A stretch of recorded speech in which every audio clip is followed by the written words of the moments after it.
कलेचा उत्सव, तरुणाईचा जल्लोष, रंगमंचावर उमलणारी स्वप्न, जिथे प्रतिभेला मिळतो खरा मंच, म्हणजे फिरोदिया.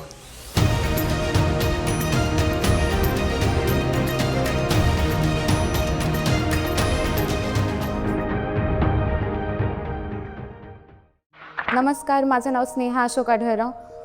मी आजपर्यंत 3 वेळा म्हणजे 3 वर्ष लागोपाठ फिरोदिया केला आहे. फिरोदिया ही स्पर्धा खरंच खूप खास आहे, कारण स्टेजवरचा सिनेमा काय असतो हे फिरोदियात बघायला मिळतं. नमस्ते, मी सायना. फिरोदियामध्ये मी सेट डिझाईन सांभाळ आणि ललित कला.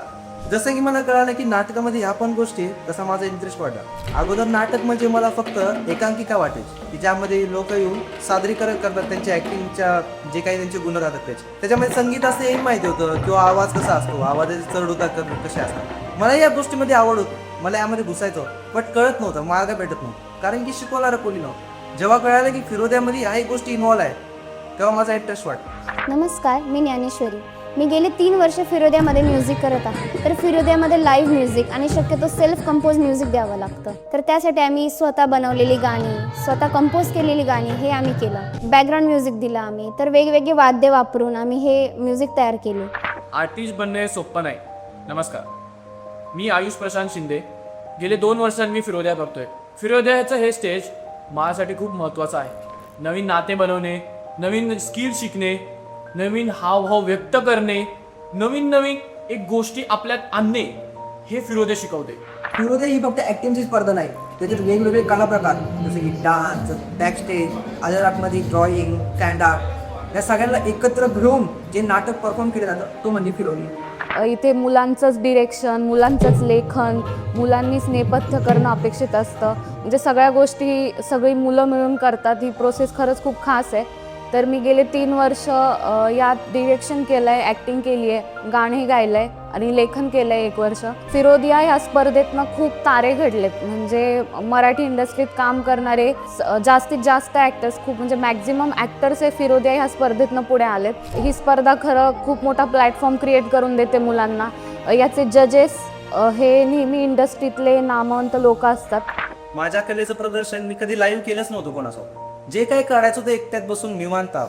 फिरोदियामुळे स्टेज डेअरिंग शिकायला भेटली, कारण की फर्स्ट टाइम जेव्हा स्टेजवर गेलो तेव्हा लोक हे मला पाहतात आणि हात कसा थरथर नाही होऊ द्यायचा हे कळायला.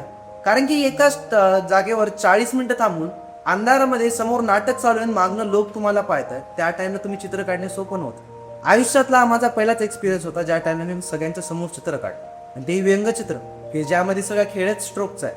स्ट्रोकची जर का जाडी कमी जास्त झाली तर चित्रात सगळं अर्थच बदलतो. जेव्हा पूर्ण नाटक एंड होतं ना, जेव्हा तो ऑडियन्सचा प्रतिसाद असतो, तो एक भारावून देणारा प्रतिसाद असतो. वाटतं की आपण जीवनामध्ये काहीतरी केलंय. हेच फिरोदिया, हेच माझ्यासाठी इम्पॉर्टंट. तर गेले 3 वर्ष मी नाटक करतोय. नाटकामध्ये मी वेगवेगळे रोल प्ले केले. त्या रोलचं लाईफ कसं असतं, त्यांचे प्रॉब्लेम्स, त्या रोलला जाणून घेणं, एक समजून घेणं, त्याच्यामुळे आपल्याला त्या रोलच्या पाठीमागं त्याची बॅक स्टोरी काय हे समजतं, आणि याने आपल्याला शिकवतं की आपली लाईफ त्यांच्यापेक्षा किती भारी आहे.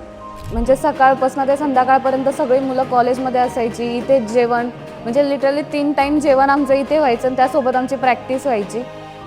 खरंच खूप मजा येते, कारण ह्या सगळ्या गोष्टी खूप काही शिकवून जातात.